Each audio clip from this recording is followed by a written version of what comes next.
Hey everyone, today I wanted to talk about Hank Aaron. I don't usually bring out my cards because, quite frankly, there's really nothing special about them compared to what else you'll see on YouTube. But I do personally collect Hank Aaron. I have more of his cards than anybody else's, and I've had a lot of time to think about him and his career and his impact on the culture, and for me, since he passed away on Friday. So I'm just gonna show you my cards. This is the earliest, well, one of the earliest ones. I have a 55 Bowman PSA 5. It's not a well-centered card. I like the design of it. It's pretty unique.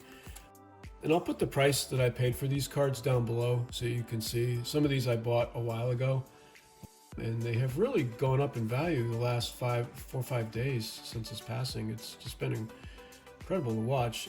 And I hope that there's a lot more love shown for Hank Aaron. I always felt like he was a very underrepresented in the hobby. He's one of the all-time greats, but his card values just were not where I felt like they should be. They always seemed underpriced for what he was and what he meant.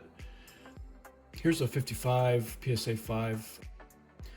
Just love this card for how how young he looks, and just in the start of his career, Topps wasn't giving him a card number ending in a 5 or a 0 yet. And this was a card I got at a local card shop. Just at the time, it seemed like a lot of money to spend on a card, but now it's become one of my most valuable cards. Here's a 56, also a PSA 5. Everyone knows that's Willie Mays pictured in there sliding. Just a great card. This is the grayback, which is the more rare of the two variations for that first series in 1956. The other is a whiteback, which people seem to like, but the grayback is a little rare for these earlier cards. Again, Hank Aaron hadn't quite made his mark yet by that time. And then we skip ahead. I don't have the full run. I was trying to get it before he passed, but it just, time ran out.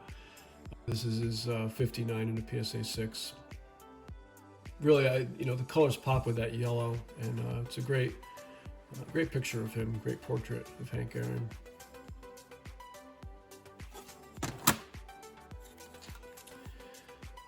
(1960) PSA 6.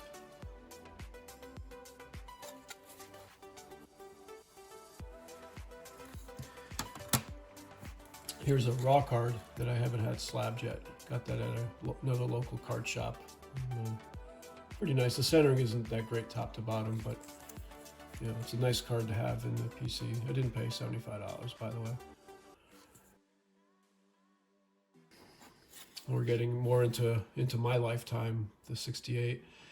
This card wasn't as well centered as I would have liked, but it was a great deal when I got it. There's been sales of this card at around $600 lately. We go into the 1970 card. A lot of people don't like the 70. To me, I just love this sort of a candid picture of Hank Aaron. It's one of the cards that I saw when I first started collecting in the Hank Aaron Special series in 1974. I thought, oh, that would be a cool card to own. So I have it here in a PSA 8. Of course, the yellow background of the 70s is just really nice design.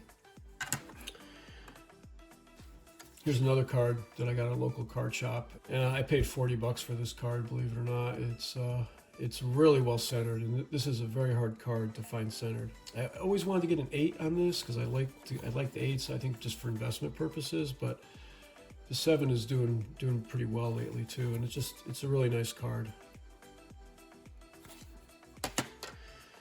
Now we're getting into cards that came out when I first started collecting, and this was the first graded card I ever bought. Actually, this and the 68 Tom Seaver. This is a card that I really wanted because it was an important part of my collecting growing up. I'm 54. I started collecting when I was 8 years old, and I can't tell you how important Hank Aaron was to the card hobby back then. You'll see it in Topps releases where they had cards in 73, 74, 75, all related to his home run chase. When we were kids opening packs, these were the cards we wanted. I mean, Hank Aaron was a god to us. He just was so larger than life and just a humble man with incredible talent. He was really, I consider him a hero to this culture. And the home run chase, the 715, was really an important moment in baseball history, but I think more importantly to the United States history as a country, and the reckoning that we've had to do around racial issues. Those of you familiar with the whole event know how much hate mail Hank Aaron got, horrendous stuff, and I saw the display at the Baseball Hall of Fame. You can see some of it. You can see his uniform in his locker, and it was a really, I think, a seminal cultural moment that Hank Aaron really was the center of. And I think he did a phenomenal job moving the needle a little bit in this country. So I think there'll be hopefully more recognition of his impact on our culture and our country in the short time to come anyway. This is the highlights card marking how he broke Babe Ruth's record. I always thought it was interesting how they gave the All-Star star on this card and not his base card, but I guess because he had been traded to the Brewers for Dave May was probably the reason. But this is a favorite card of mine. I own multiple copies of this. Again, it was just such an important moment in baseball history, especially when you're living through that, that I thought it was an important card to get. This is probably my favorite, I would say my favorite Hank Aaron card, the base 1975. Now this is one I bought early when I came back into collecting, so it's not as well centered as it should be for an 8. But this card had a big impact on me. It was one of the first cards I ever got when I started collecting, and you know, it was the card to get. And I think it's just such a clean card, the last card in the set.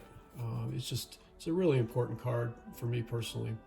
And I've seen prices on this card going $600 lately. It's just crazy. The pop on this card is not really high, and most people tend to hold these cards when they do have them. Then this is the record breaker card from '76, and shows him breaking the RBI record. This was a card that I got really cheap, and it really hadn't done much in terms of value and growth in the last few years, but it seems to be coming on now. And then this is his last card. This isn't a PSA 7. I got this at a local card shop too and paid $5 for the card. This is another case where I wanted an 8, but I got a 7, and I'm really happy with it. And all these cards I plan to hold on for a very long time. They're just some ones that I treasure. I would put this one in there too, the Kmart anniversary special that highlights 7/15. Just a great photograph of Hank Aaron. Tells the story, you know. Card's not worth much, but it's a fun card.